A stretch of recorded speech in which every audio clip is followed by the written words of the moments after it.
My next guest is an incredibly talented artist who we're really excited to have on the program, the first lady of emo girl pop, self-proclaimed queen of the people herself, Maisie Peters. Maisie, hello. Thanks so much for being here. Thank you for having me. I'm very, very pleased to be here. Yes, I apologize. I also have to add one more title to you. You are the last artist to ever perform in San Francisco to have hit themselves on stage to the point where they bloodied their mouth. So congratulations. Oh, thank you so much, Pete. That's really a crown jewel of all my achievements. No other artist since. No, weird that. It's almost like everybody else has decided that's not a great idea. There's a full video of it on YouTube. My friends actually watched it the other day. They didn't believe me. I was like, no, I hit myself in the mouth. I was bleeding. And instead of just like carrying on, and it was like my ballad, sad love song. And I was like, hee hee, my mouth is bleeding. And it went on for like 5 minutes. Jack, the support artist, came on stage, gave me a tissue. I was singing, and then I was like, I really am bleeding though.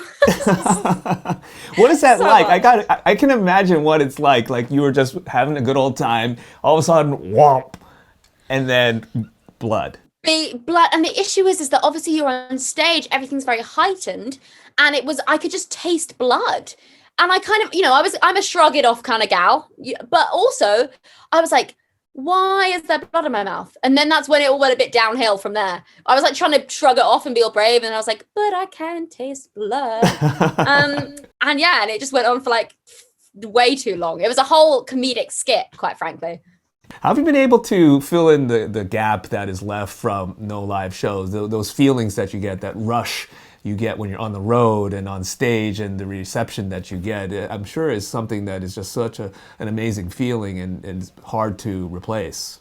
Yeah, definitely. I think, to be honest, it's, on a level there, you can't really replace that with anything. You can really only find joy and like happiness and greatness in other things. And, I love writing music. And so I've just had to lean into that, and I've written a lot, and you get a similar feeling, I guess, when you write something you love and you're really proud of. But there's like an incomparable thing performing live, and I've missed it so much. But also, half of me, I'm a very pragmatic person, and very early on I was just like, you know what, it's gone for now, it's gone, move on, do other things, don't dwell.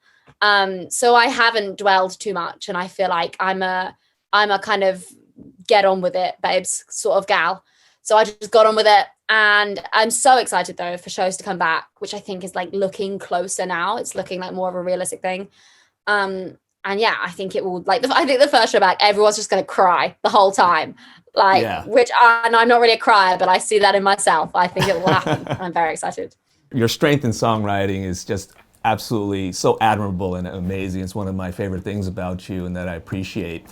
Your latest single, Hughes Movie, which just came out, is awesome. And I think it's a song that the majority of people can relate to, let's be honest. There's only a handful of people that was the high school jock and the cheerleader and was happily ever after.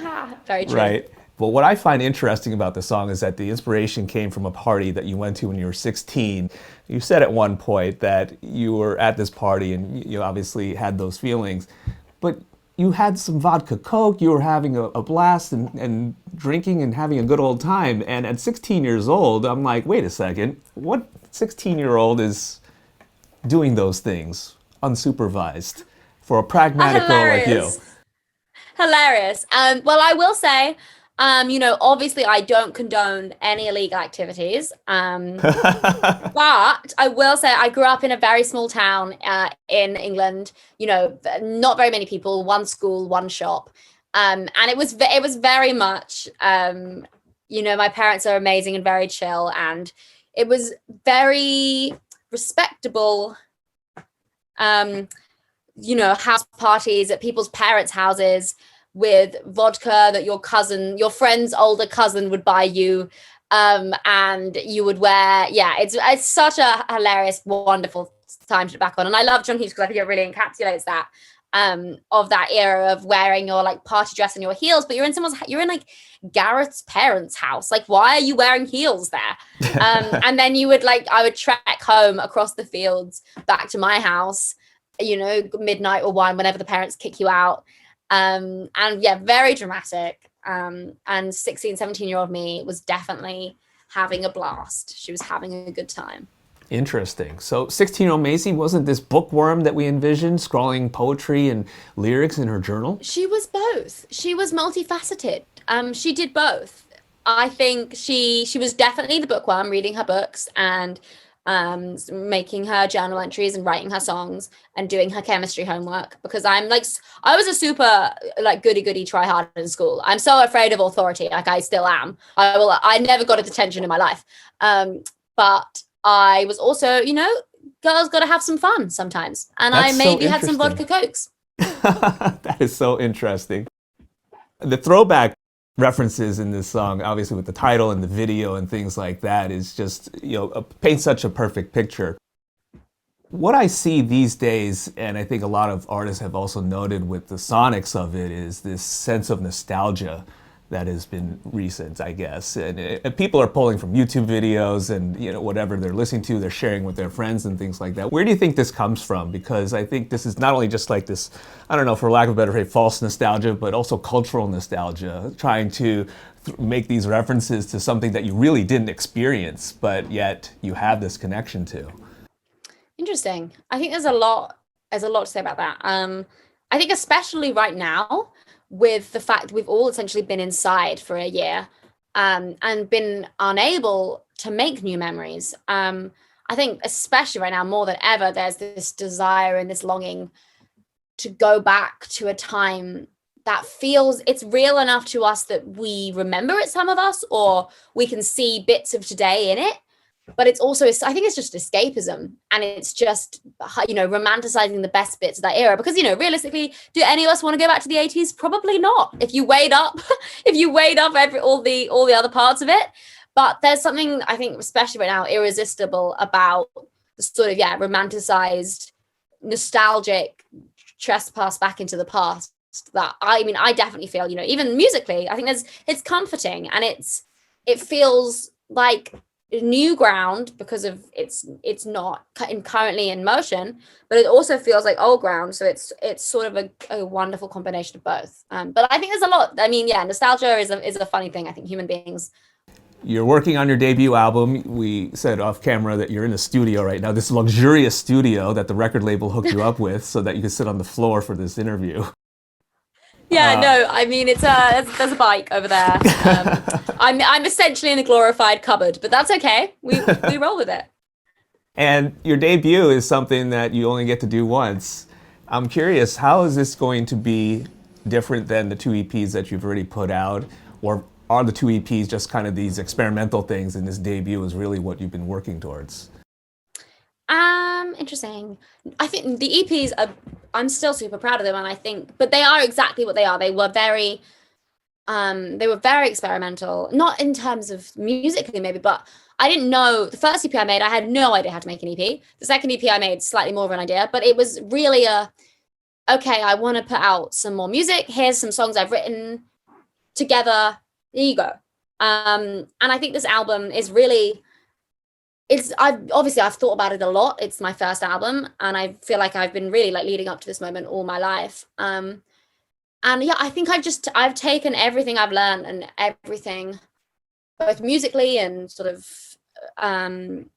creatively and as an artist, and it's all been funneled into this album. So I think it's really the combined collective efforts and knowledge of the EPs.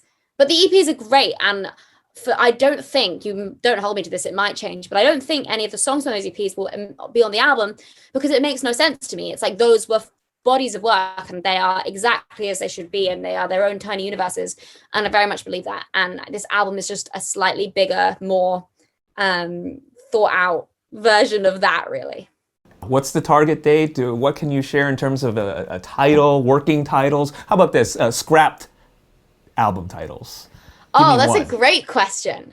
Okay, I'm going to be really honest. Truly, there was no scrapped album title, because I didn't have one until I had one. And now it's that. And I didn't want to do like a Maisie Peters self-titled thing, because I'm a big fan of like titles that are kind of interesting and longer. So I knew I had to have one, and I had no idea. But I will say all of my titles, my EP titles have always been lyrics of songs. So I wrote Yeah, this is exclusive information, but I went to the studio on the last day of my writing trip. I was in Suffolk for a month, and I was working with a collaborator of mine called Joe Rubel, who I've worked a bunch. We work all the time. We've done so many songs together. And I was like, Joe, I need an introduction song to this album. I need a song to start it. And I want to write one specifically, specifically knowing this is the first thing people will hear. So he had this musical production idea that he'd sent me ages ago. And I'd been like, yes, save that for me. And then I pretty much just I was like, Joe, wouldn't it be funny if I said this? And I just sang the first verse. And he was like, that's kind of good. And I was like, okay. So we put it in. And then the title is a lyric from that. And we did it. And we were like, is that the title? And we were like, yeah, maybe. And now it is. It's so fascinating how these things come together, really. Like, oh, that sounds like a good title. Let's just use that one. Yeah, I wasn't writing it thinking I was trying to make a title. None of that. I just wrote, and then kind of the song was finished, and I sent it to my manager, and I was like, "This is the title." Like maybe he suggested it to me. But it was an obvious thing, and I was like, "Yeah." And it's a perfect title. I think I couldn't have come up with better if I tried, and I didn't try, so it's always good. Amazing. I'm looking forward to this.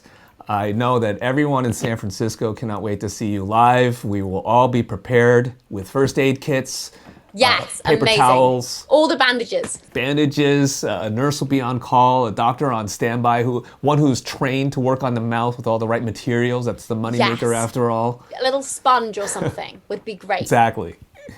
Thanks so much for doing this, Maisie. I really appreciate it. Can't wait to see you back here in person.